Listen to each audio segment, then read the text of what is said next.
Hello, how y'all doing? My name is Corte Ellis, singer, songwriter, producer, and this is GameGreater.com. Starting nothing up. I be on it.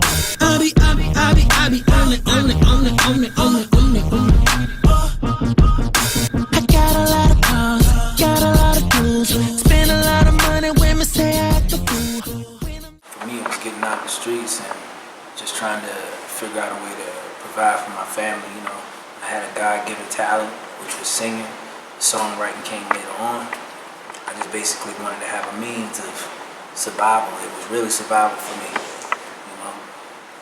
Inspirations in music was Jodeci, Temptation, Drew Hill, at that time. But for me, my motivation was just trying to get out of a bad situation and wanted to use the music to put myself in a better one.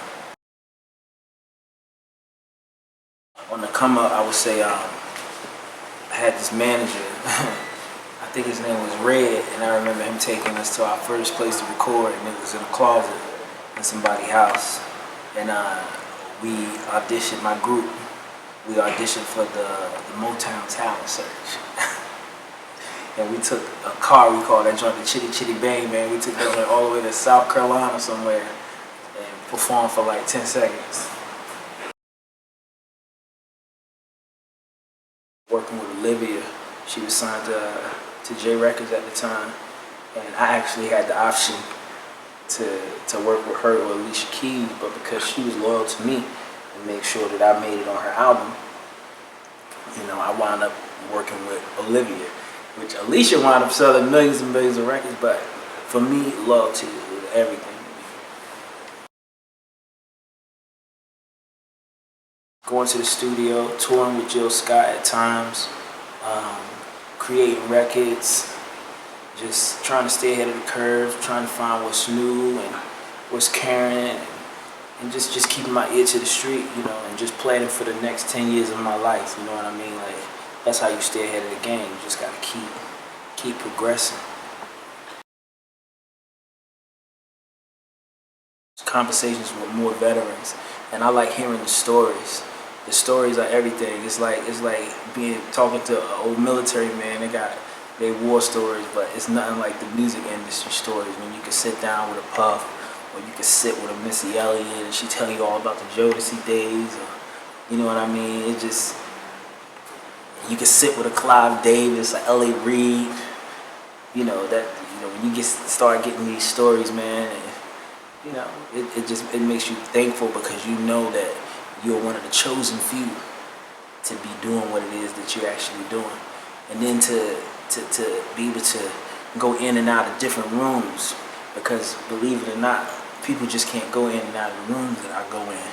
You know what I mean? You can't shake hands with the woman that signed Destiny Child and then walk in the next room and listen to what Pharrell is working on, man. So it's a blessing to be able to go in and out of these rooms and get some inspiration and some insight.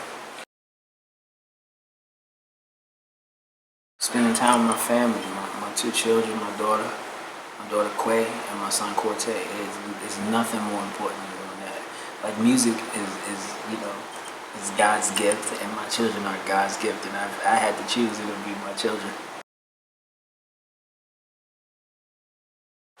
Being an entrepreneur is one of those things that clearly I just don't think people are gonna ever understand. It's like getting in a car with absolutely no gas and telling your family, we're going to Disney World right now in this car. They're gonna be like, how the hell are you gonna do it? But as an entrepreneur, in your mind and in your heart, and with your drive, you know you're gonna get there. That's the best way that I can explain it. You don't really have all the tools at the moment to get to where you're going, but because you have been chosen to be an entrepreneur, whether by others or you've chosen yourself to do it, you've given yourself that responsibility to make sure that everything and all things happen. I listen to people who love me, that tell me when I'm not being progressive, when I've failed at something several times and I can't accept the fact that I failed at it, and to either try a new method of doing it or try something else. That's the beauty of being an entrepreneur. Entrepreneur means you could do a multitude of things. It does not have to be one particular thing. So when you don't succeed at that particular thing at that moment, what makes you an entrepreneur is the fact that you can go and do that thing and be successful. It inspired me to inspire others.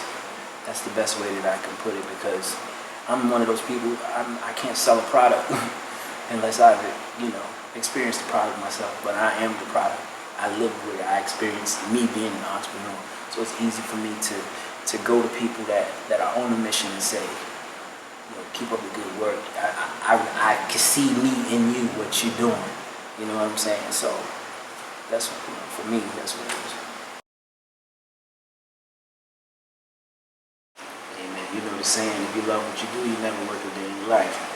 But I would spend my time employing and empowering other people. That would be my work.